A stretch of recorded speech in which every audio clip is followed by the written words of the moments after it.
Mi único hijo me dijo que yo era demasiado fea para que me vieran en su boda. Su prometida dijo que, si aparecía, me harían ingresar en una residencia de ancianos antes de los votos. Lo que no sabían era que me estaba muriendo, sí, pero también que ocultaba un secreto de millones. Y el día que intentaron borrarme, les dejé sonreír para la cámara una última vez antes de recuperarlo todo. Ahora, déjame contarte lo que realmente sucedió. Llevaba mi blusa de lavanda ese día, la que tenía los botoncitos de perlas con los que él solía jugar cuando era un bebé. Incluso me puse mis pendientes, las mismas perlas que me regaló para el Día de la Madre cuando tenía 12 años. Me miré en el espejo antes de que llegara, tratando de ver lo que él vería. Todo lo que vi fue a una anciana cansada con un pañuelo, intentando no parecer un fantasma de sí misma, pero sonreí de todos modos. Pensé que, tal vez, solo tal vez, este sería uno de esos días de los que nos reiríamos más tarde.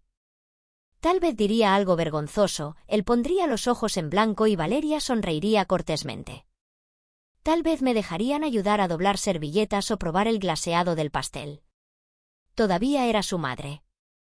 Pensé que eso significaba algo. Entró sin llamar. Pura confianza y colonia. Mateo ni siquiera miró las galletas que había preparado o el té que había hecho con las hojas sueltas que solía suplicarme cuando era pequeño. Simplemente se sentó en el borde de mi sofá, como si tuviera un lugar mejor donde estar. Yo ya estaba de pie cuando lo dijo, pero aún así sentí como si me hubieran derribado. Creo que es mejor si no vienes a la boda. Lo dijo como si fuera un favor, como si tuviera que agradecerle por ahorrarme la molestia. Mi mano descansaba sobre la taza de té que no había tocado. Le pregunté qué quería decir, aunque una parte de mí ya lo sabía. Es un evento muy cuidado, dijo, ajustándose el cuello. Muy moderno, estética limpia, minimalista. Valeria y yo estuvimos de acuerdo. Queremos que la lista de invitados refleje eso. Me reí, un poco confundida. ¿No quieres a tu madre en las fotos de tu boda? Se removió en su asiento. No se trata de las fotos. Se trata de la presentación. Has estado enferma, el pañuelo, la tos. Podría ser incómodo para algunos de los invitados. Mi corazón se sintió como si se hubiera agrietado un poco. ¿Así que sería una distracción? Mamá, dijo, y odié cómo sonó, como una formalidad. Sabes que te queremos. Es solo que Valeria quiere una cierta imagen, una cierta experiencia. Y no pudo terminar. Ella también entró sin llamar. Valeria, alta, delgada, con una cara de anuncio de revista. No me miró a mí. Miró alrededor de mi sala de estar como si oliera algo raro. Así que este es el lugar, dijo. Acogedor, muy vintage. Valeria, esta es mi madre, dijo Mateo. Ella asintió sin hacer contacto visual. Encantada de conocerte. Me quedé allí, en mi propia casa, sintiéndome como una invitada. Me gustaría estar allí, dije suavemente. Puedo sentarme en la parte de atrás. No necesito atención. Solo quiero ver a mi hijo casarse. Entonces me miró, por fin, y cuando lo hizo, sus ojos estaban fríos. Ya hemos finalizado el plan de asientos y el código de vestimenta. Estoy segura de que lo entiendes. Se trata del ambiente. Miré a Mateo, esperando que dijera algo, que la detuviera, pero no lo hizo. ¿Está enferma?, continuó Valeria. Es admirable que lo intentes, pero todo el asunto del pañuelo y la piel pálida va a hacer que la gente se sienta incómoda. Podemos enviarte las fotos, añadió Mateo. Incluso te haremos una videollamada para la ceremonia. Será como si estuvieras allí. No quiero una videollamada, dije en voz baja. Quiero estar en la sala. Valeria sonrió, pero no fue una sonrisa amable. Quizás podamos hablar después de la luna de miel sobre cuidados a largo plazo. Un lugar que sea limpio, tranquilo, un buen sitio para la recuperación. Se refiere a una residencia de ancianos, dije. No hagas esto más difícil de lo que tiene que ser, dijo Mateo. Estoy tratando de ser respetuoso.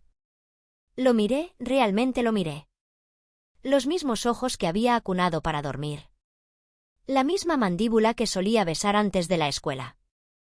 ¿A dónde se fue ese niño? Te di todo, susurré. Todo lo que tenía. Él suspiró y se levantó. Y lo aprecio, pero no puedes seguir haciéndome sentir culpable para siempre. Por eso te dejó papá. Sentí que algo dentro de mí se detenía. Lo dijo como un arma, como si hubiera estado esperando años para lanzar ese golpe, y dio exactamente donde quería. No respondí. Simplemente me senté lentamente, con las manos temblando sobre mis rodillas. El té todavía estaba caliente, intacto. También las galletas. Valeria se giró hacia la puerta. Estaremos en contacto. Haznos saber cómo van tus tratamientos. Mateo se inclinó y besó la parte superior de mi pañuelo. Se sintió como si alguien estuviera dando palmaditas a una lápida. ¿Te queremos, mamá? De verdad que sí. Luego se fueron, así de simple. No lloré. No grité. Me levanté, caminé hacia la ventana y vi cómo su coche se alejaba. Luego le susurré a la habitación vacía. Gracias por mostrarme quiénes sois realmente. Alcancé el pañuelo en la base de mi cuello y lo apreté suavemente. Ya no cubría la vergüenza. Me estaba manteniendo unida, porque algo en mí había cambiado. Tenía algo que terminar ahora. Y él iba a aprender, de una forma u otra, lo que sucede cuando una madre que lo dio todo no tiene nada que perder. No ira, no amargura, solo claridad. No lloré esa noche. No grité ni maldije ni le rogué a Dios por respuestas. Simplemente me senté en silencio, envuelta en la bata de franela descolorida que tengo desde que Mateo estaba en el instituto. Mis manos delgadas, dobladas en mi regazo. Las luces de la sala de estar todavía estaban encendidas, pero la casa se sentía más oscura de alguna manera, como si las sombras estuvieran escuchando. Mi respiración era superficial, áspera por la quimio, pero no me importaba. Solo miraba por la ventana la farola que parpadeaba sobre la calle tranquila, recordando los días en que esa misma luz iluminaba mis escalones mientras Mateo volvía a casa de la escuela, con la mochila rebotando, siempre hambriento y siempre hablando. Ahora solo estoy yo.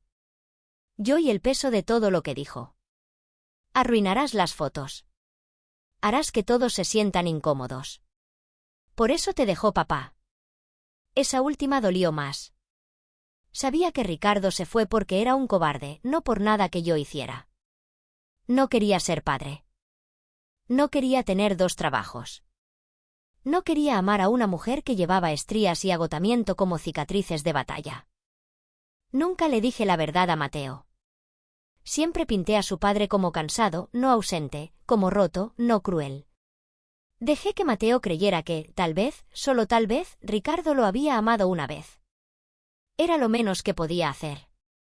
Ahora, Mateo se ha vuelto guapo, exitoso, frío y cruel, igual que su padre. Me levanté lentamente de mi sillón reclinable, con las articulaciones rígidas por el frío y la quimio, y me arrastré hacia el pasillo.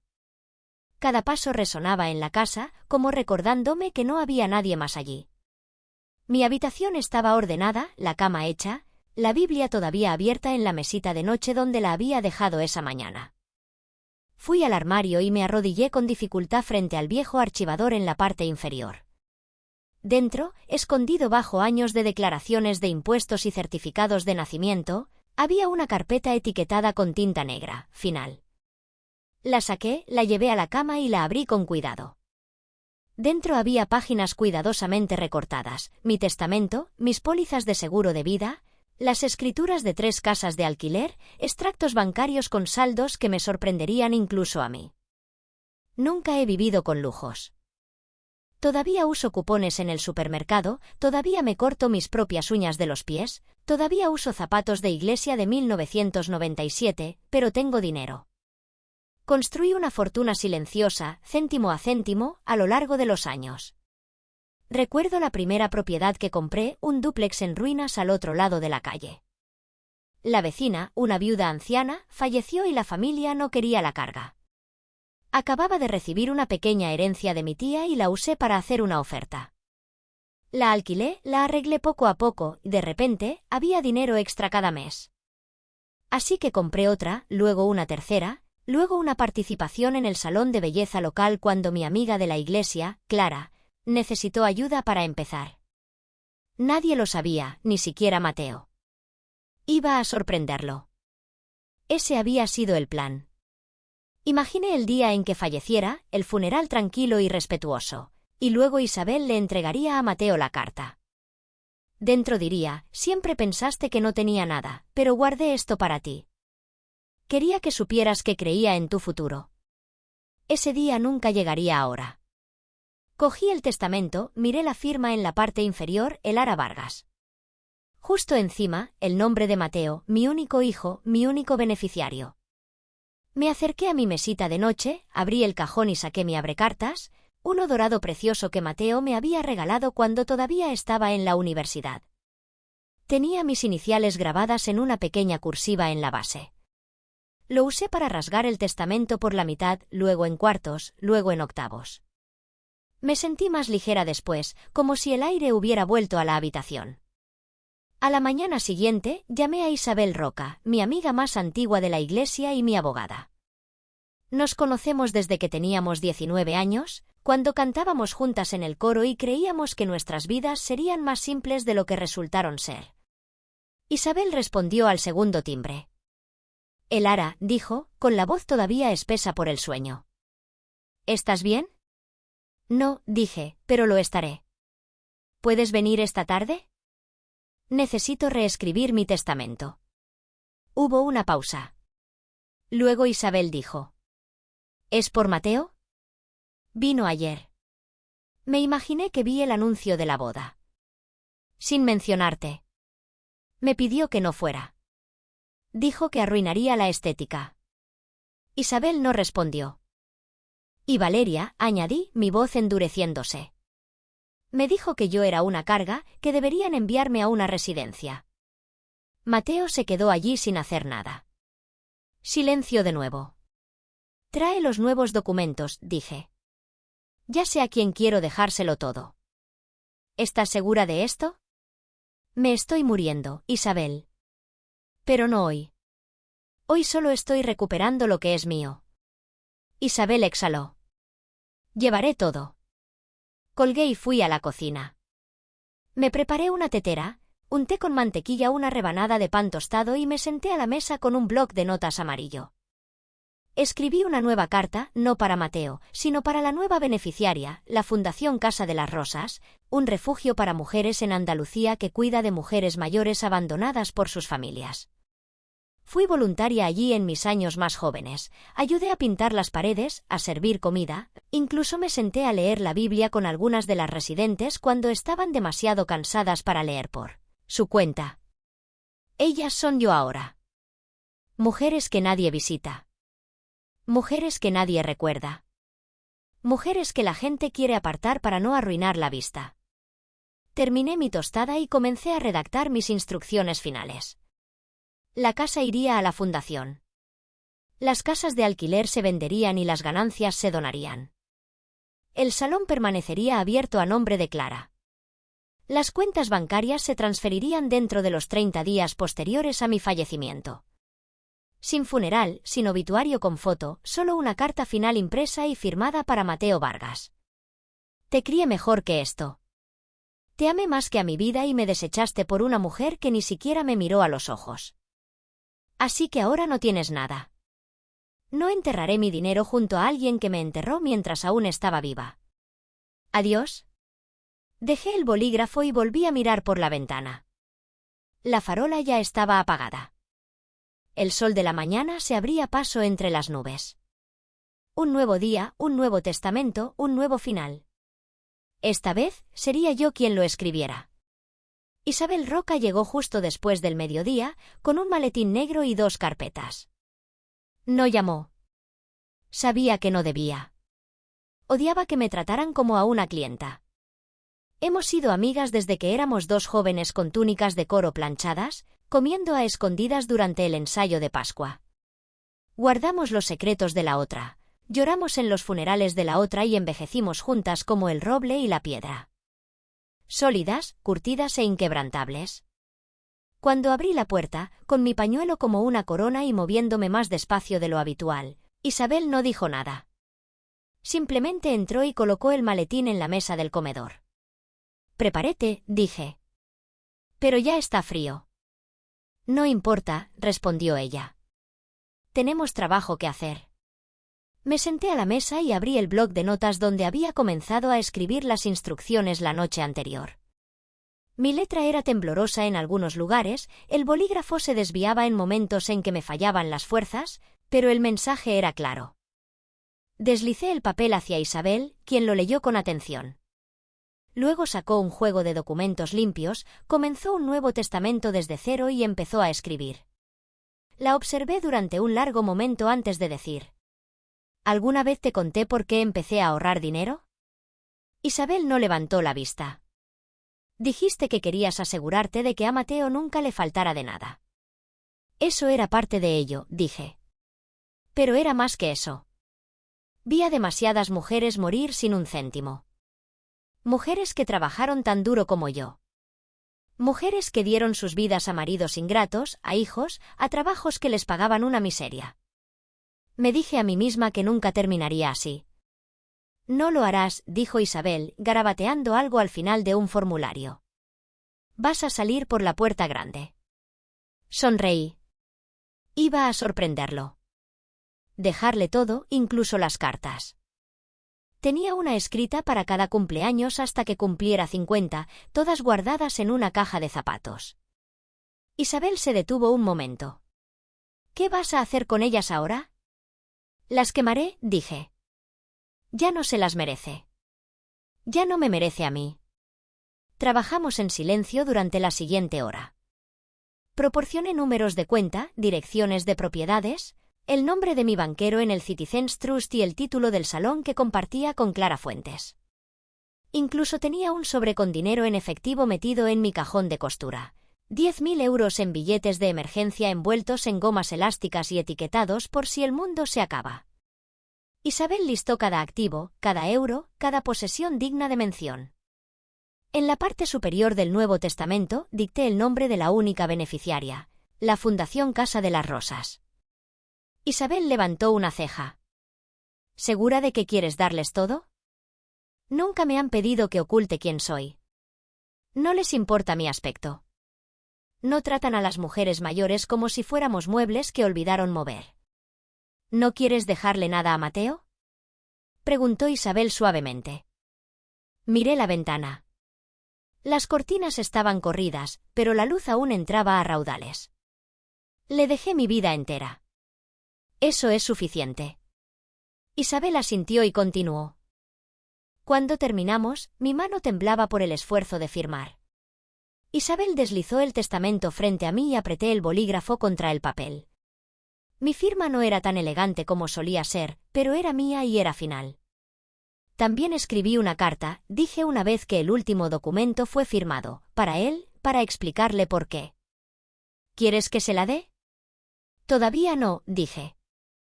«Déjale tener su boda. Déjale sonreír en su smoking y presumir de su nueva esposa. Déjale pensar que ganó». Isabel me miró. «¿Y entonces le das el sobre, justo delante de todos?» «Elara, ¿de verdad quieres montar una escena?» «No estoy montando una escena. Estoy terminando una». Él la empezó el día que me dijo que era demasiado fea para que me vieran. Isabel asintió solemnemente. Nos sentamos juntas un rato más, con los documentos legales guardados ordenadamente en el maletín, el sobresellado y descansando sobre la mesa. Mi respiración era superficial de nuevo. Mi piel estaba pálida, casi translúcida bajo las luces de la cocina. Pero había un fuego en mis ojos que no había estado allí en años. «¿Crees que estoy siendo cruel?», pregunté suavemente.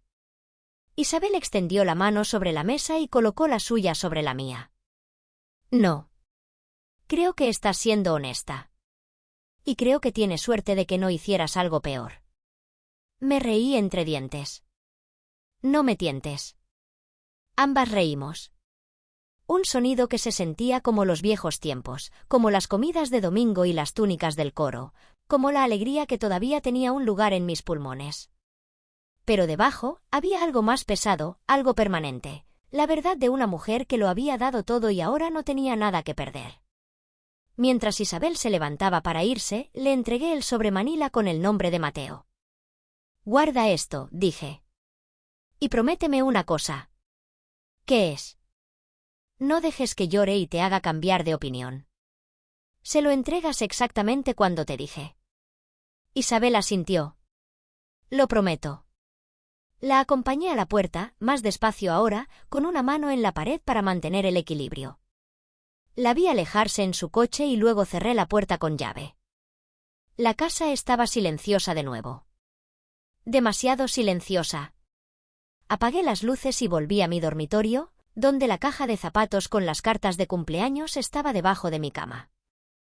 Las llevé a la cocina, una por una, y luego metí cada carta en el cubo de la basura, rompiéndolas por la mitad antes de que desaparecieran, la de su 30 cumpleaños, la de su futuro aniversario de bodas, la que comenzaba con «Si alguna vez te sientes perdido, recuerda que siempre fuiste mi hijo antes que nada». Desaparecidas. Cuando terminé, mis manos olían a ceniza y tinta, pero mi corazón se sentía limpio. Fui al fregadero, me lavé las manos lentamente y miré mi reflejo en la ventana. El pañuelo todavía estaba envuelto alrededor de mi cabeza. Mi piel estaba cansada. Mis huesos eran visibles bajo mi bata, pero mis ojos, esos estaban vivos. Aún no he terminado, me dije a mí misma. Y cuando termine, el mundo entero sabrá mi nombre. La invitación llegó en un sobre grueso de color crema con letras doradas y un borde en relieve. La encontré en mi buzón 4 días antes de la boda, metida entre un catálogo de cupones y una carta de mi oncólogo. Supe de inmediato que no era de Mateo. El remitente era alguien completamente diferente, la prima Sofía de Argentina, el tipo de pariente que siempre encontraba la manera de estar en cada evento familiar con un plato de algo dulce y un susurro lleno de chismes. Me quedé en mi porche y abrí el sobre con cuidado, mis dedos temblando ligeramente por los medicamentos. Dentro había una tarjeta doblada con caligrafía cursiva y una foto brillante de Mateo y Valeria en la portada. Estaban de pie bajo un arco blanco, ella con un vestido largo y ajustado, él con un smoking y el brazo casualmente sobre la cintura de ella. Sus sonrisas eran amplias y perfectas. Estudié la foto durante un largo momento, como si buscara una grieta en su expresión. No encontré ninguna. Abrí la tarjeta. La ceremonia se había trasladado a un viñedo en las afueras de Sevilla. Al aire libre, rodeado de rosas blancas y una elegancia cuidada. Debajo de la dirección, en una fuente más pequeña, había una nota. Nos encantaría que te unieras a nosotros para celebrar este día especial. En silencio, por supuesto. Por favor, siéntate en la sección familiar designada y respeta los deseos de la pareja. Con cariño, Sofía. Me reí en voz baja. Por supuesto. Me imaginé a Mateo aceptando enviar esa invitación como un gesto. Un hueso arrojado hacia la culpa. O tal vez fue toda idea de Valeria para parecer magnánima sin tener que disculparse nunca. De cualquier manera, el mensaje era claro, se me permitía asistir siempre y cuando me mantuviera invisible. Doblé la tarjeta con cuidado y la coloqué en el mostrador de mi cocina. No necesité pensar mucho. Iría. No por ellos, por mí. La mañana de la boda, me levanté antes del amanecer. La casa estaba en silencio. El sol aún no se había asomado por el horizonte. Me bañé lentamente, metódicamente, mis manos demorándose sobre mi piel como si estuviera memorizando lo que quedaba de mi fuerza. Me vestí con un traje gris suave, el que usaba para ir a la iglesia los domingos de Pascua, y me envolví la cabeza en un pañuelo azul oscuro con hilos plateados. Me prendí el broche que mi madre me había dado en mi graduación. Una pequeña paloma de plata, gastada pero aún brillante. Mi reflejo en el espejo me hizo detenerme. Mi cuerpo parecía más pequeño, más frágil de lo que recordaba, pero mis ojos seguían firmes, seguían siendo yo. Y hoy tenía trabajo que hacer. Isabel llegó puntual, vestida con un traje pantalón azul marino y tacones bajos. Traía el sobre Manila en su maletín, sellado y marcado con el nombre de Mateo. Le entregué un pequeño bolso negro que contenía unos pañuelos, una botella de agua y un segundo sobre. «Ese es para Valeria», dije. «Dáselo después». Isabel me miró. «¿Estás segura de que puedes con esto?» Asentí. «Quiero verlo, solo una vez. Quiero ver hasta dónde cree que ha llegado». Viajamos en silencio, el coche zumbando suavemente mientras el viñedo se acercaba en la distancia. La propiedad era impresionante. Hileras de vides verdes que se extendían hacia las colinas, invitados con vestidos de colores pastel y champán deambulando bajo carpas blancas y guirnaldas de luces. Un pequeño cuarteto tocaba jazz suave cerca de la entrada principal. Me senté en el coche un momento, asimilándolo todo. «No ha escatimado en gastos», murmuró Isabel. «No con mi dinero», susurré de vuelta. Salimos juntas, Isabel ayudándome a mantener el equilibrio mientras caminábamos hacia los asientos designados. Algunos invitados nos miraron, intercambiamos saludos educados, pero nadie me reconoció. Nadie sabía que la mujer del pañuelo y el traje gris suave era la razón por la que esta boda podía siquiera existir. Me senté en la tercera fila, en silencio, tal como se me pidió. Desde mi asiento podía ver el altar, los invitados y la pequeña plataforma donde la pareja diría sus votos. Tomé un sorbo de mi botella de agua y esperé. La ceremonia comenzó unos minutos después. Mateo caminó por el pasillo, luciendo elegante, pulcro y orgulloso. Valeria lo siguió, deslumbrante con un vestido ajustado que brillaba a la luz del sol. La multitud suspiró de admiración. Yo no. Mis ojos permanecieron fijos en Mateo. No miró en mi dirección. El oficiante comenzó el servicio, ofreciendo palabras sobre la unidad, sobre la confianza, sobre honrar a las personas que ayudaron a criarte. Observé a Mateo de cerca. Se movió una vez ante la mención de los padres, pero no miró hacia atrás. Los votos fueron largos. Valeria lloró durante los suyos. Mateo sonrió, encantador, carismático como siempre. Intercambiaron anillos, se besaron suavemente y se giraron hacia la audiencia, marido y mujer. Estallaron los aplausos. Los flashes de las cámaras destellaron. La gente se puso de pie. Yo permanecí sentada. Isabel se inclinó. ¿Ahora? Todavía no, susurré. La pareja se abrió paso por el pasillo, de la mano, posando para las fotos, riendo con los amigos. Valeria besó la mejilla de Mateo y él la atrajo con un gesto florido. Me quedé quieta, con las manos apoyadas en mi regazo, mi respiración lenta y superficial. La carpa de la recepción se abrió. Los invitados comenzaron a caminar hacia ella. Me giré hacia Isabel y le di un solo asentimiento. Isabel se levantó, sacó el sobre de su bolso y caminó directamente hacia la pareja mientras posaban frente al arco floral. Valeria la vio venir y frunció el ceño, confundida. Mateo se giró, su sonrisa vacilando al reconocerla. «Felicidades», dijo Isabel, con voz firme. «Esto es para ti, de tu madre». Le entregó el sobre a Mateo, luego se giró y le dio el segundo a Valeria. Antes de que ninguno de los dos pudiera hablar, Isabel se alejó, volviendo a mi lado. «Hecho», dijo en voz baja. Me levanté lentamente, agarrando el mango de mi bastón. Desde el otro lado del campo, Mateo abrió el sobre. Su expresión cambió casi de inmediato. Confusión, luego incredulidad, luego pánico. Pasó las páginas que había dentro. El Nuevo Testamento, la carta, la prueba de la donación. Levantó la vista. Nuestros ojos se encontraron a través del viñedo. No saludé. No sonreí. Me di la vuelta y caminé de regreso hacia el coche. Que sonriera para la cámara. Que tuviera este día, porque todo lo que viniera después me pertenecería a mí. Mateo se quedó helado, el sobre Manila temblando en sus manos. A su alrededor, los invitados seguían aplaudiendo, riendo, brindando. Un fotógrafo ajustaba su lente para otra ronda de fotos. Pero Mateo no se movía. Su rostro se había puesto pálido bajo su piel morena. Las venas de su sien palpitaban.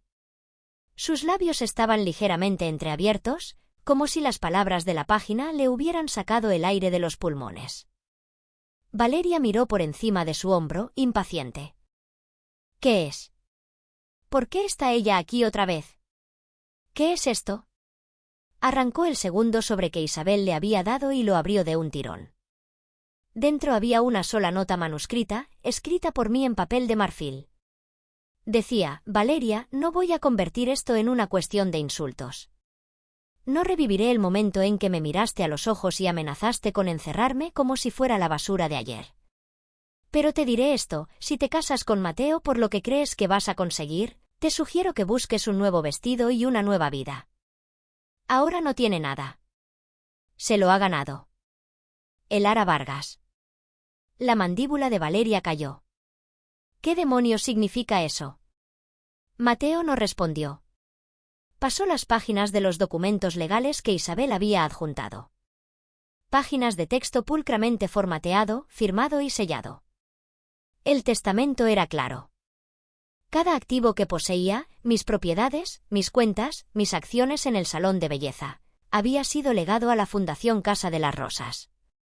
Nada para él, ni un céntimo, ni un fondo fiduciario, ni una casa, ni siquiera las perlas que me regaló de niño. La última página era una carta personal. Mateo, naciste del amor. Fuiste criado con sacrificio. Fregué suelos de hospital para que pudieras tener un futuro. Usé zapatos hasta que las suelas se despegaron. Dije no a cosas que necesitaba para que tú pudieras decir sí a todo lo que querías. Y cuando enfermé, todavía quería dejarte todo. Aunque no habías llamado en semanas, aunque nunca fuiste conmigo a un tratamiento, todavía quería que tuvieras los frutos de mi trabajo. Luego abriste la boca y me dijiste que era demasiado fea para que me vieran en tu boda. Y ahí fue cuando me di cuenta: no fracasé como madre. Tú fracasaste como hijo.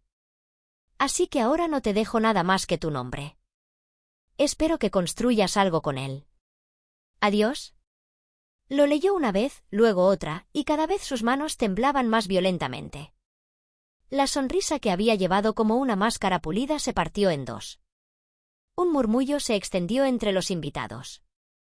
El pianista dejó de tocar. Alguien preguntó qué pasaba. Valeria se volvió hacia él, el pánico creciendo en su voz. ¿Es esto real? Dime que no es real, Mateo. Esto es una broma, ¿verdad? Él la miró, con el rostro ceniciento. No me dejó nada. Valeria lo miró como si acabara de decirle que estaba en bancarrota. Su boca se abrió, se cerró y se volvió a abrir. ¿Lo regaló todo? Me dijiste que se estaba muriendo. Dijiste. Se está muriendo, espetó él. Exactamente. Siseó Valeria. ¿Y tú qué estabas esperando? ¿El abrazo? Dejaste que se lo llevara todo porque no pudiste fingir respeto durante 3 horas. Él no respondió. Los ojos de Valeria recorrieron el lugar. La gente estaba mirando ahora, demasiada gente. Los teléfonos estaban fuera. Los susurros se convertían en dedos acusadores. Dio un paso atrás, alejándose de él. No me caso con un hombre arruinado que ni siquiera puede controlar a su propia madre. Las palabras golpearon más fuerte que cualquier bofetada. Valeria, por favor, Mateo intentó agarrar su mano. Esto no nos cambia. Todavía podemos. Ella apartó la mano de un tirón. Me has avergonzado. Dejaste que me humillara. Ni siquiera sabía que estaba sentada ahí. Gritó Valeria, señalando hacia la tercera fila. Dejaste que viniera a la boda. Los invitados cayeron en un silencio total. La carpa de la recepción se quedó quieta.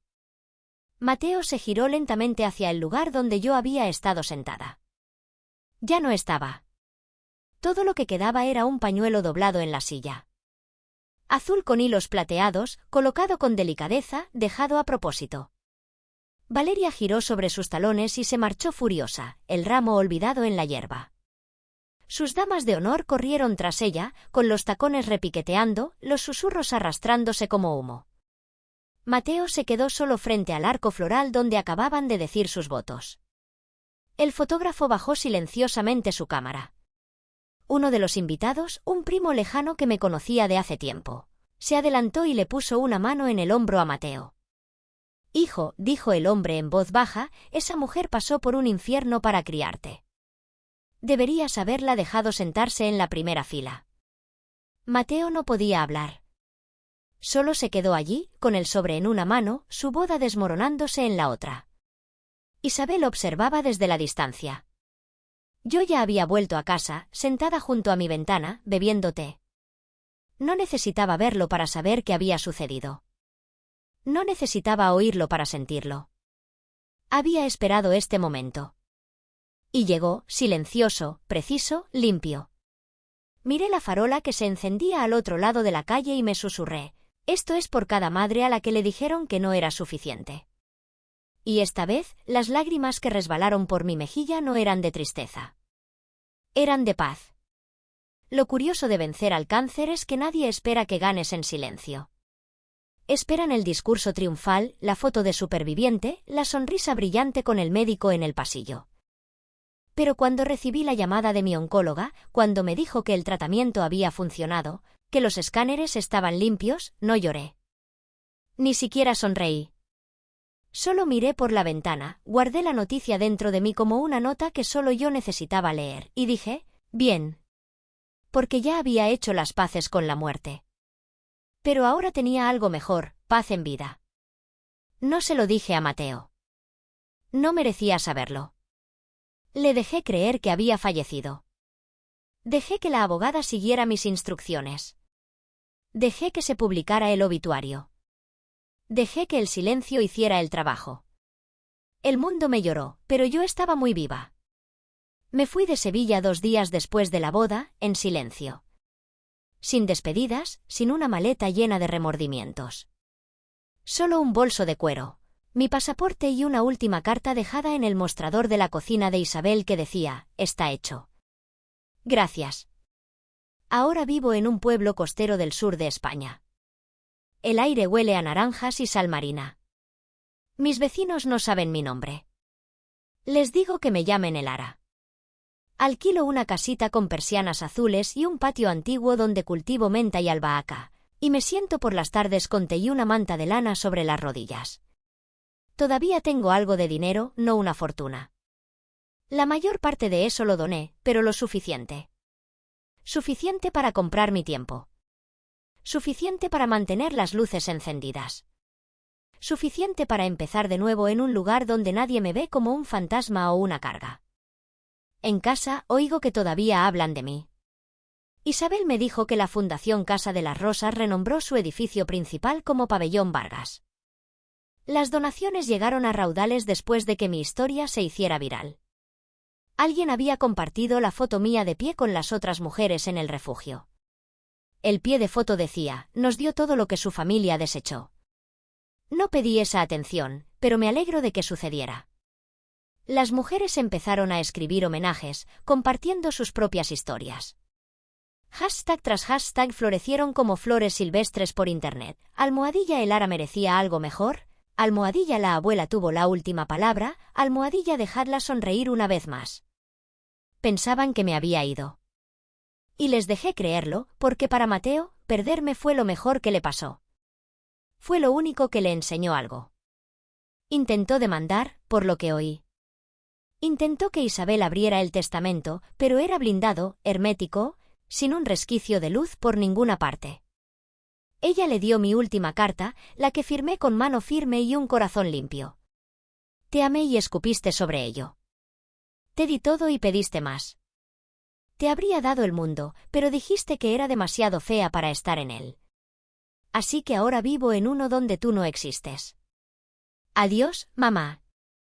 Nunca pudo pedir perdón. Nunca tuvo un cierre. Y no lo lamento. Le di un escenario silencioso para que fuera cruel. Me senté quieta y dejé que le mostrara al mundo todo su corazón. Y cuando lo hizo, el mundo lo vio por lo que era: podrido, ingrato, vacío. Yo no morí enfadada. Viví con propósito. Bebo té ahora mientras el sol pinta las piedras de dorado.